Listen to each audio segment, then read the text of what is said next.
Okay, here it is, the brand new Kindle Paperwhite Signature Edition. I just got my hands on this week, and I made a video a few weeks ago talking to you guys about why I thought that a lot of the features that were coming to the new Signature Edition Paperwhite, and actually some of the features that were coming to the regular new Paperwhite as well, were definitely going to be worth checking out and possibly upgrading. So in this video, I'm going to take you through my unboxing experience, my initial impressions of the device, go through some of those new settings and features that I was excited about, and then at the end of the video, I will tell you my personal opinion as to whether or not the new Kindle Paperwhite Signature Edition is worth spending the money on. All right, so here we have it. We've got the brand new Kindle Paperwhite Signature Edition. This is in the black color, and if we just take a look at the box, it's a pretty normal Kindle box. On the back here, they are touching on some of the new features of this edition, like the larger 6.8-inch display. This is also still waterproof like previous editions, IPX8, 2 meters, up to 60 minutes.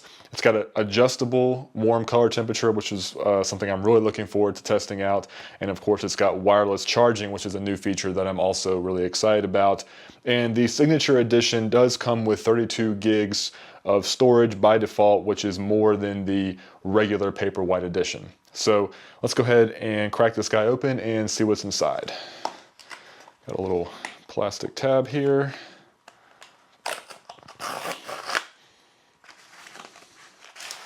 All right, so pulling it right out of the top there, they got the Kindle. Oh man, I can tell right now just by looking at it, it is definitely a little larger. Let's see. Got the nice plastic wrap there. And what else did they give us? Looks like we might have the charging cord in here.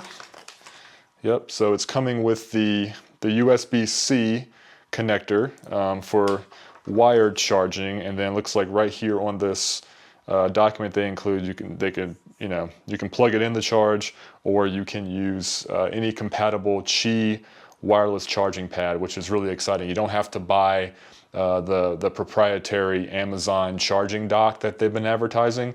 You can definitely just use any existing Qi wireless charging pad that you might already own. So that's really cool, because I do have some of those around the house. So that'll be really convenient.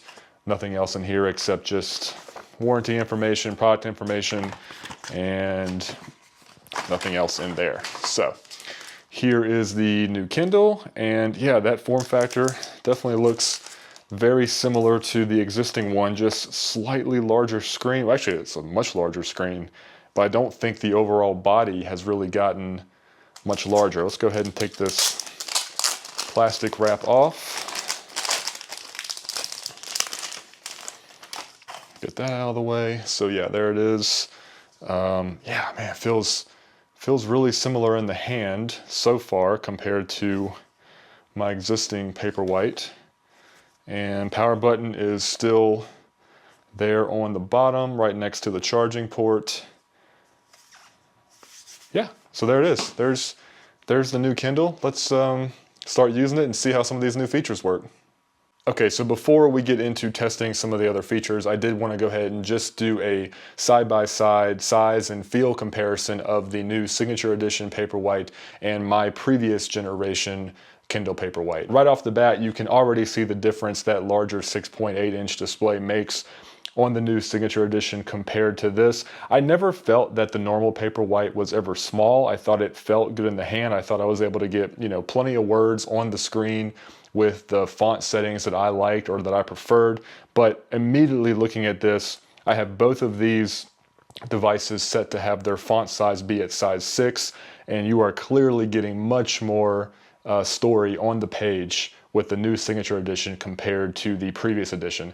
The other thing that I'm noticing is that right off the bat, I have the adjustable color temperature, so that warm to cool color temperature on the new Signature Edition set all the way to 0. It's basically off. It is not on at all. And the screen, by default, does seem to be a little warmer than my previous generation Kindle. There's a little bit of warmth to it, even though the warmth is all the way down to 0. This is much more of a gray, cool color on my previous version versus the new version. There's just a little bit of warmth to it. But Again, you can see they have increased the size of the physical device. It is a little taller than previous generations, but they definitely shrunk down the top bezel for sure, and a little bit on the sides. The sides are just a little thinner on those bezels, and the top is much thinner. And they've also got, you can't really see it on the video, but there's also the ambient light sensor there right in the center. Other than that, they feel pretty similar in the hand. The Signature Edition, I think, just has a little bit more heft to it. I'm sure it weighs more, obviously, because it is a bigger device, but I don't think it's any type of weight that would cause anybody any concern. I will say I have fairly large hands, and I tend to usually read my Kindle in bed with one hand, and I use my thumb to change the page. And I can already tell that might be a tad more difficult with the Signature Edition. So if you're a one-hand Kindle user that like to use that thumb tap, you might have to readjust your grip. It could be too big for your liking. I don't know, but it is definitely showing you more story. I think I'm going to like that size. I might just have to adjust the way that I hold it. Otherwise, if you flip it over on the back, not much difference, just, you know, the Amazon and the Kindle logo. And then one other difference that I did notice is at the bottom, I'm not sure if we can get that to see there, the power button and the charging port are closer together on the Signature Edition than they are my previous gen Paperwhite. So other than that, they're pretty similar, but I have to say the Signature Edition screen is definitely looking a little crisper, and I do like how I'm getting more words on the page, even though I have my font settings set exactly the same. So aside from the larger screen, two of the biggest features that I was most excited about for the new Signature Edition Paperwhite had to do with the backlight, the actual light of the screen. So you can now have auto adjusting brightness. You have a checkbox here that you can turn on and off the auto brightness, and what this will do is it will look at the light in your room and it will make the screen brighter or darker depending on the conditions. And this is actually pretty cool. To test this, I actually pulled this menu up and walked through my house in a couple different rooms just to see if I could see that light meter actually change, and it did. It's not instant. It does seem to take just a couple seconds here and there depending on, I guess, what the lighting situation is, but you could definitely see that brightness level go up and down depending on the brightness of the room you're in. So that is really, really cool. Save you some clicks, you know, when you're going to bed, or if you go outside, you need to change that screen brightness, it's going to do that automatically for you now. The other new feature is the color temperature that's adjustable. So you can now adjust your color temperature to be cool or warm. And right now, I know it's a little difficult to see on the camera because of white balance settings, but right now I have the color warmth all the way up. And if I start to bring this down, you should be able to see the color temperature of the screen start to get much, much cooler. So it's actually a little more drastic in real life, especially when you're in a dimmer room and not having a big bright light over top of it. But this is really cool as well. So you can kind of make, it's kind of like the equivalent of the night mode and the auto adjusting screen color temperature on iPhones and iPads and some of the other devices. So when the sun starts to go down, you get that nice warmer feel instead of, you know, that kind of blinding blue light that you don't necessarily always want to be looking at all day, especially before you go to bed. I wish that this was a setting that was automatic, that it would adjust just like the brightness level does. Unfortunately, it doesn't do that. However, you can create a schedule to start and stop the color warmth to whatever setting you want based on time of day. Or you can also do automatic, where it will start to gradually change its warmth with sunset and sunrise. I may actually do that because I think that would be just about an automatic setting, or at least the next best thing. The next feature I was really excited about for the new Kindle was the addition of wireless charging. If you have any Qi compatible wireless charging pads, you can now just set the Kindle on top of it. You get this nice little animation letting you know that it's working, and then the battery indicator in the top right will also let you know that the device is charging. Now, this is going to be a little bit slower than if you were using the included USB-C cable and had plugged this in to charge it, but it is really convenient, especially if you're somebody who doesn't want to worry about keeping up with another cable, or if you already have any Qi wireless charging pads around your house for your phones or your tablets, you can now just go ahead and put your Kindle on there as well.